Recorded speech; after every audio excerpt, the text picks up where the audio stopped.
Hello, my name's Rob and I'm from Team Hope. I'm blessed to own a house, car, small library, musical instruments. One of my favourite possessions is my Martin guitar, and we bought it to support my work. It's a beautiful instrument, probably worth a bit over $2,000. It has a lovely tone and I love playing it.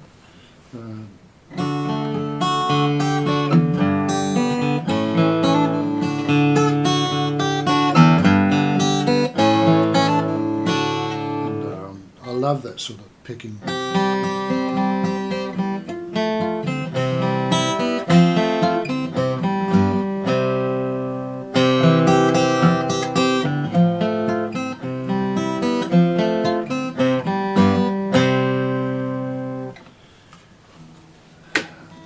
Well, I love reading the Bible too, and when I'm home in my study with my books and my instruments, that's one of my most favourite places to be.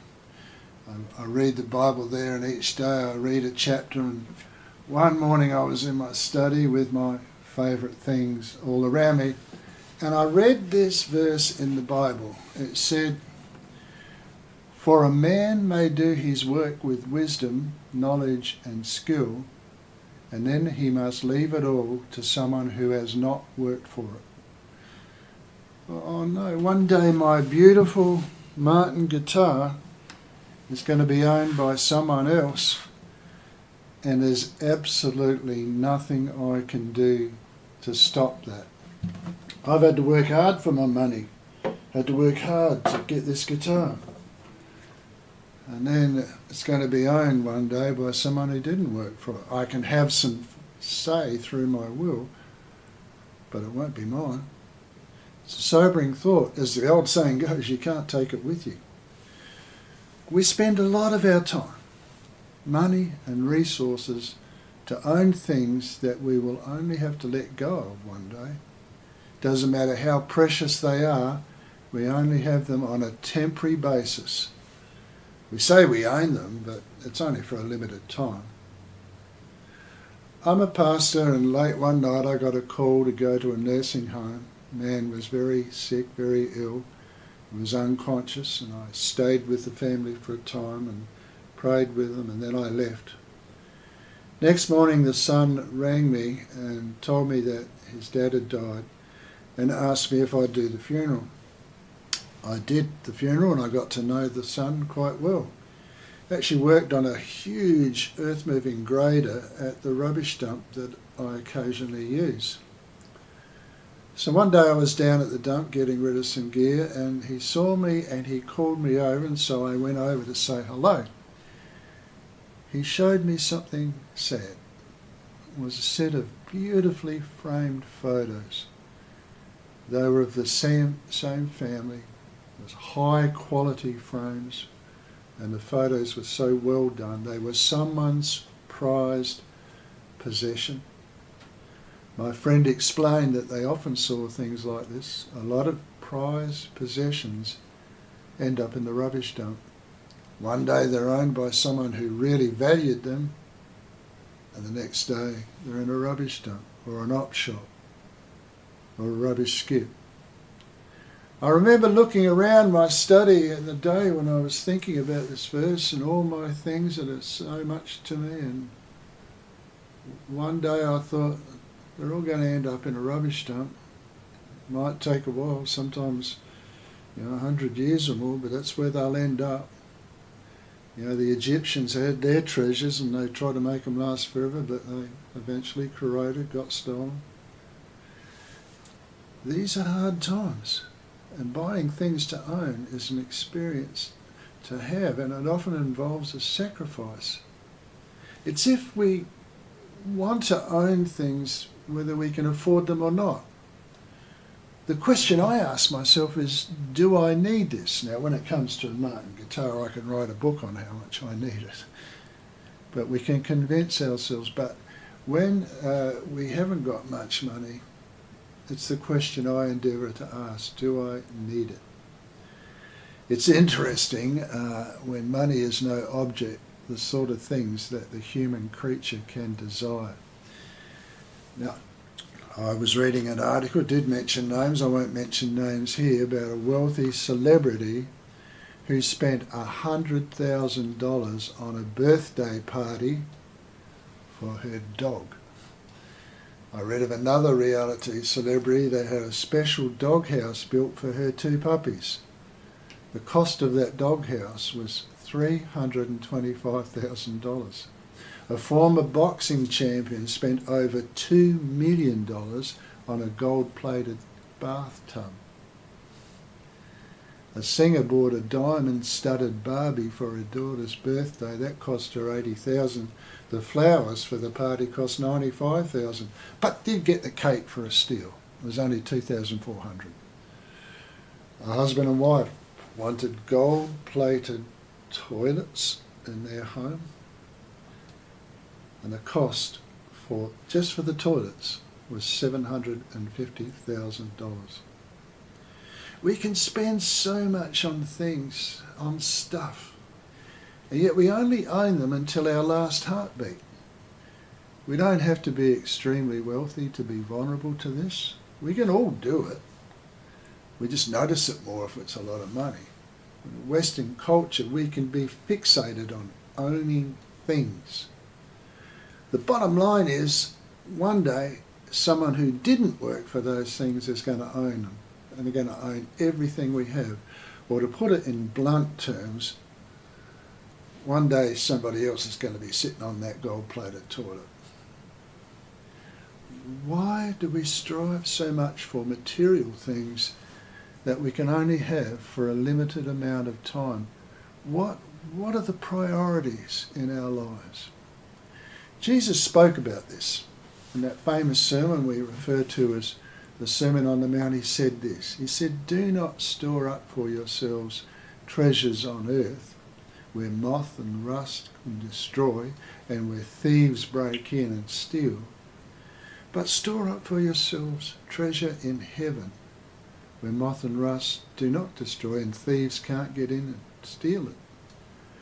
For where your treasure is, there your heart will be also." So what did he mean by treasure in heaven? It's not earthly treasure, as we've seen, and he's rightly pointed out. Earthly treasure is only temporary. So what is it? One day a young guy came to Jesus and asked him what he had to do to make it into heaven.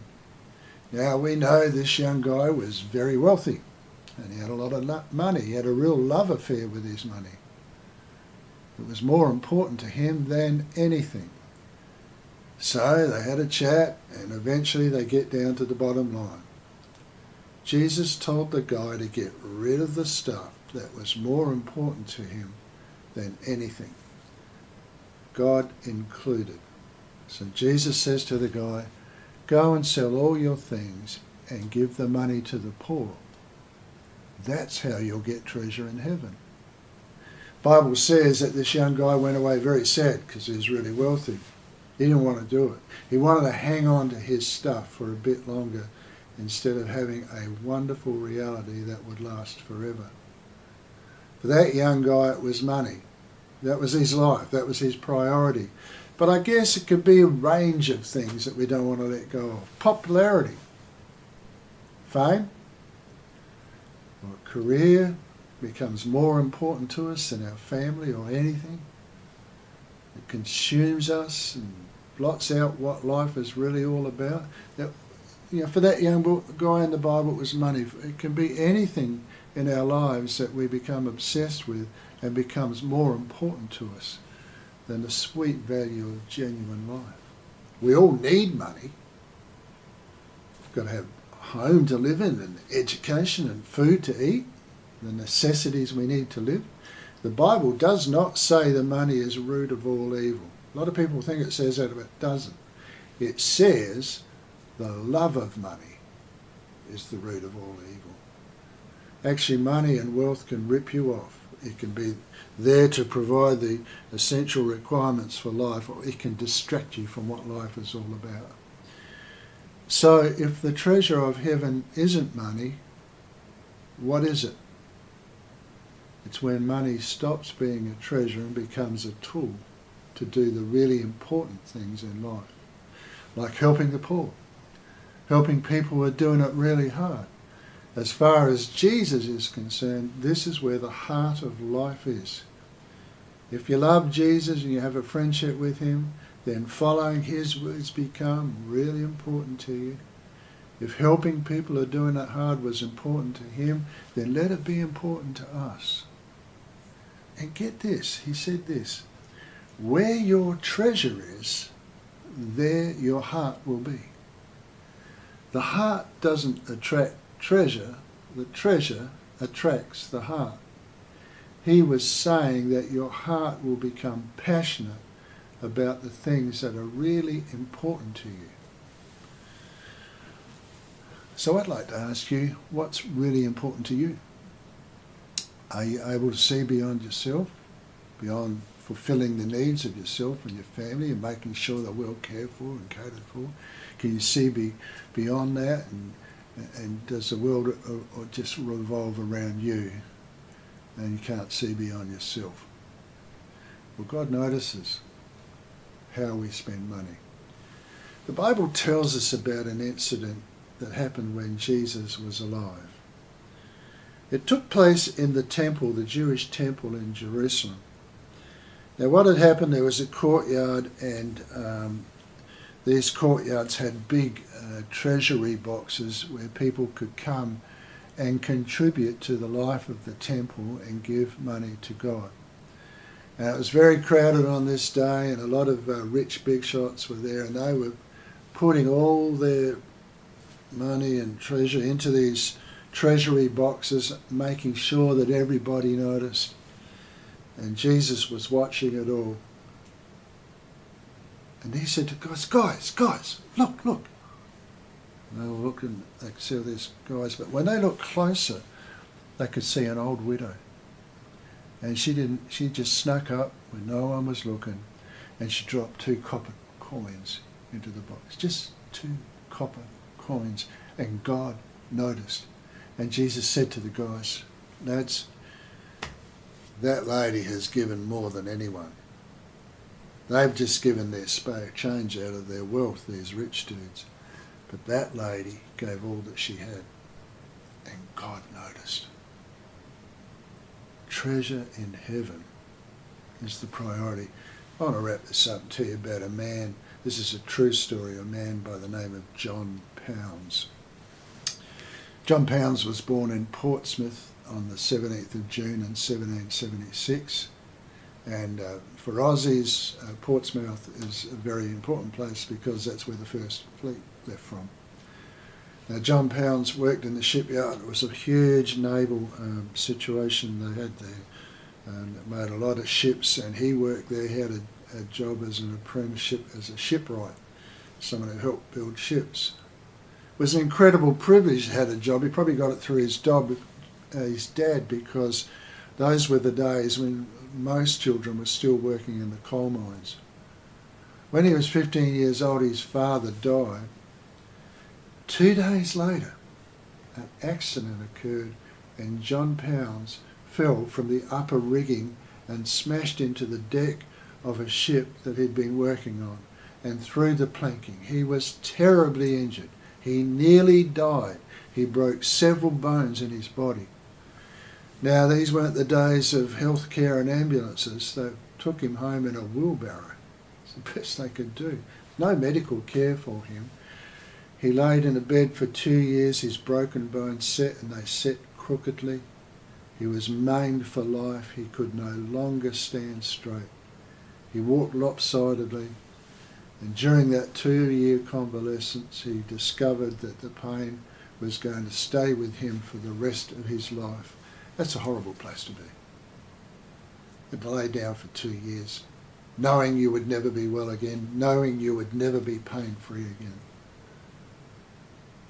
While he was convalescing, he looked at books. He could barely read, but with some help he taught himself to read and to write. He became a proficient reader. One of the books he had access to was the Bible.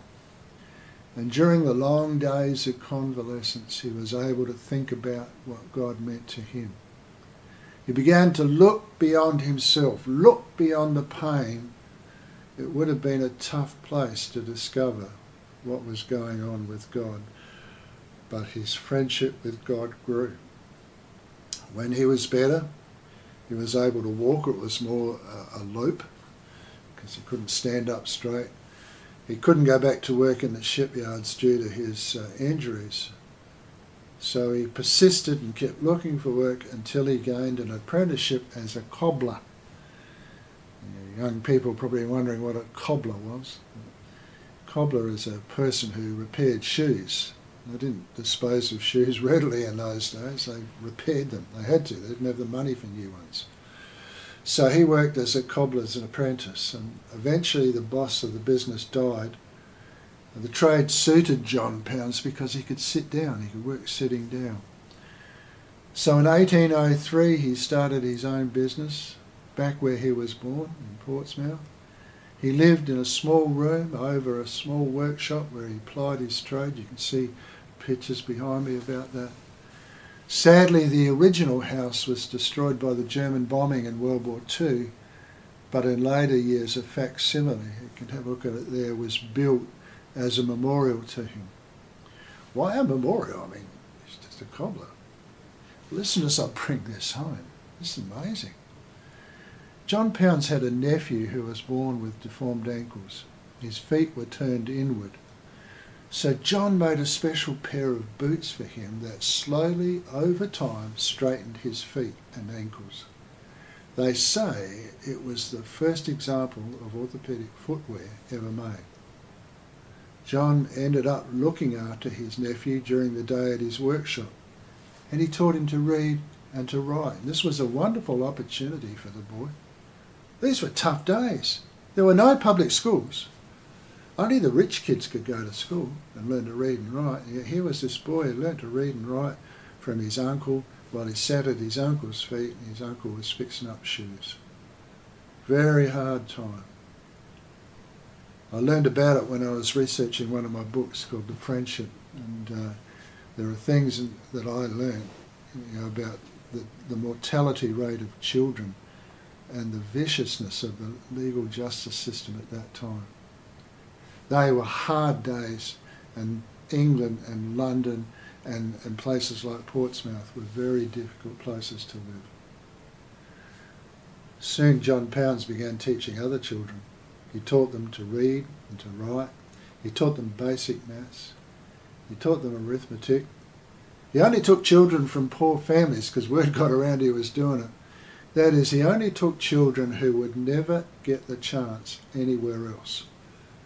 Must have been around that time that John discovered what his treasure was. His treasure was helping people who would never get a chance anywhere else. Perhaps he asked himself, what would Jesus do for these children if he ever came to Portsmouth? And John's answer to himself is that he would help them. He would give them a shot at life. Helping those children became his life's work. He ran feeding programs. He persuaded local churches to donate food and clothing and books. People who visited John's school, and you can see in the picture how small it was in that little house, counted up to 40 children crammed into the classroom. He taught them to read, he taught them to write, he taught them to cook, taught them to sew. The resources were meagre. There were second-hand books, there were no writing books, just slate boards and chalk. But it didn't matter. He'd found his treasure and his heart was passionate about it.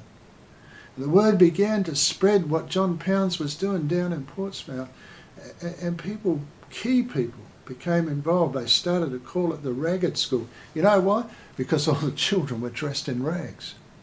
Charles Dickens, the famous writer, heard about it. And so did Lord Shaftesbury, a Christian man who spent his life getting children out of the coal mines. Remember, there was no public schools. And then a church minister in Scotland heard about it, and he started similar schools. His name was Thomas Guthrie. And guess what they called those schools up in Scotland? The Ragged Schools.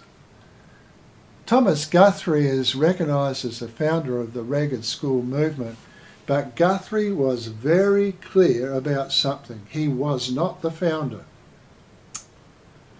The founder was a crippled cobbler from Portsmouth who gave his everything to give disadvantaged children a shot at life, free, schooling for all, no matter how poor they were.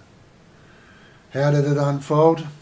Well, on New Year's Day in 1839, John Pounds was visiting the Mayor of Portsmouth, no doubt looking for donations, and the Mayor was one of his favourite supporters.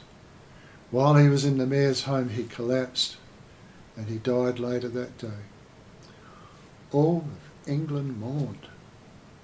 His work didn't stop there, though. The Ragged School movements began opening all over the country, all based on the passionate belief that John Pounds held that all children had the right to free education, whether their families could afford it or not.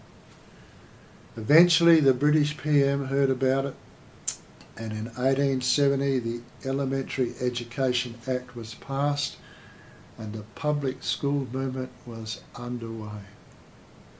They said that the Act of Parliament drove children out of the coal mines and into school. And it all began with a crippled cobbler who found his treasure. I was educated in the public school system. My parents couldn't afford private schools. Now parents, if you're in the same situation as my family and public school is your only option, may I encourage you to remember the name of John Pounds, a brave disabled man who lived life in pain and opened the door to public schooling. John Pounds inspires me. His life shows us how to gain treasure from heaven. How did he inspire me? 2018 I was in Israel, sitting on the shore of the Sea of Galilee at the village ruins of a place called Capernaum. It's known that that place was the Apostle Peter's hometown. The Bible tells us that Jesus stayed there for a few months. I was at a crossroads in my life. I didn't know what I would do. I'd been a senior pastor for so long, but I was getting a little bit older for that. And I look back and I think, well, what should I do? And as I was sitting on the shore there, something happened to me. I know that God was talking to me. And I know that I wasn't to live my retirement in a life of just taking it easy. God told me to take my ministry to the world. I said something I shouldn't have said. I said, Lord, I'm too old. I don't want to go on the road. My wife wasn't up for it. He's got some health issues, and I just thought, no. And so the moment I said I was too old, I felt horrible because I knew that the Lord wasn't going to buy into that. I thought, what am I going to do? I didn't want to retire. I didn't have much money, although I do own a Martin guitar. But for the time being, I didn't want to spend the rest of my life collecting stuff, things that I could only hold on to for a limited amount of time. But when you've travelled on the road, as I have, as a musician and as a preacher, you realise that time is too invaluable just to watch it go past. So what was I going to spend the rest of my life doing? How was I going to take my ministry to the world as God had asked me to do? The answer came to me from that day on the shore of Sea of Galilee. This world has become a desperate place, and I was called to take my messages to the world. And so Team Hope was born. I'm talking to you now because of what happened at Capernaum. And I look around the world now and I see a very desperate place. We've never been here before. I mean, I guess we've always had war and drugs and crime and family breakdown, but not to this level. And we've never had a nuclear threat like we've got now. And the environment's under siege and pandemics happen and it feels like our planet's in a state of disrepair. So I had this call in my heart and I gathered together some friends around me and we all believe that Jesus is the man of hope and we know about the incredible impact that he can bring into dark times. And that's our treasure and we love sharing it, and that's why I'm talking to you now. That's why I'm saying the things that I'm saying. Because we all believe at Team Hope, as dark as the world is, that God loves you. And there's a special place, there's a special call on your life. Look at John Pounds. He was crippled for life, disabled for the rest of his days, and look what he did. You are needed. You need to share with the ones that you love. Help those who are doing it hard. Show mercy and kindness and love to those who need to be loved. There's so many lonely, broken-hearted people. I want to leave you with the words of the prophet Micah, chapter 6, verse 8. You want to know what's required of you? Well, Micah 6, verse 8 tells you. It says, you are to love justice, do mercy, and walk humbly with your God. Share with those who need sharing. Love with those who need to be loved. This is everybody. Discover the hope of Jesus and share it with all. What did he say? He's showing you what is good. What does the Lord require of you? To act justly, to love mercy, and to walk humbly with your God. That's where you're going to find your treasure. Have a think about these things. My name's Rob, and I'm from Team Hope.